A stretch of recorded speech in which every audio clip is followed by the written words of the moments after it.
نحمدہ و نصلی علی رسولہ الکریم۔ اس سے قبل زبر، زیر اور پیش کی الگ الگ بھی مشق تھی اور زبر زیر پیش کی حروف کی شکل میں اکٹھی مشق تھی، اور آج زبر زیر پیش کی الفاظ کی شکل میں مشق ہے۔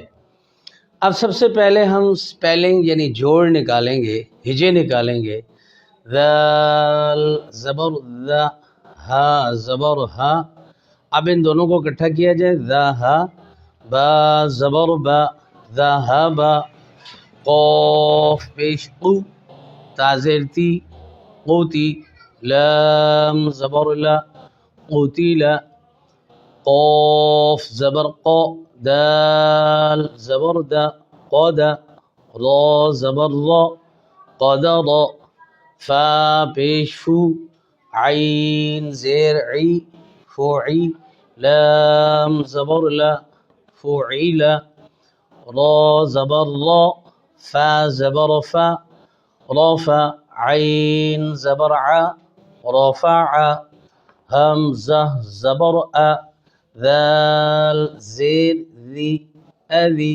نون زبر نا، اذین۔ ذهب قتل، قدر، فعل، رفع، اذن۔ اب جیسے میں نے ایک دو حرف کو اکٹھا کیا پھر تیسرا پڑھا، اسی طرح آپ اس لائن کی پریکٹس کریں گے۔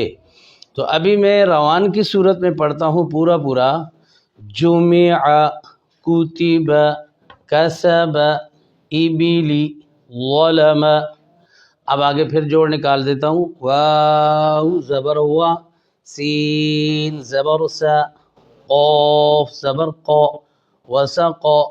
واو زبر وا، قاف زبر قا، با زبر با، وقاب۔ واو پیش وو، لام زیر لی، ولی۔ دال زبر دا، ولید۔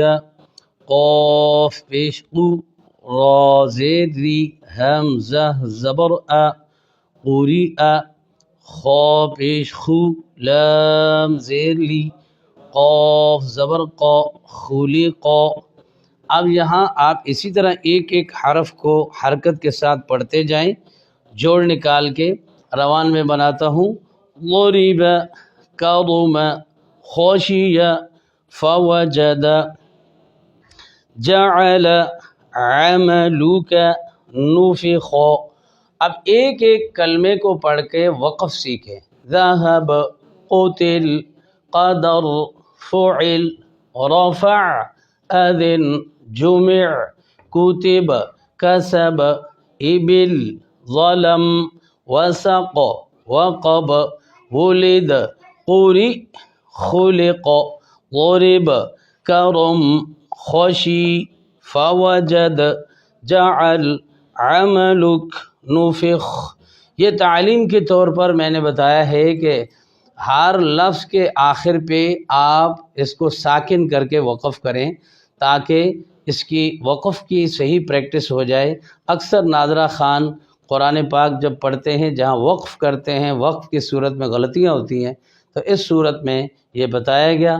اللہ تعالی مجھے اور آپ کو محنت کرنے کی اور عملی جامہ پہنانے کی توفیق عطا فرمائے۔ وما علینا الا البلاغ۔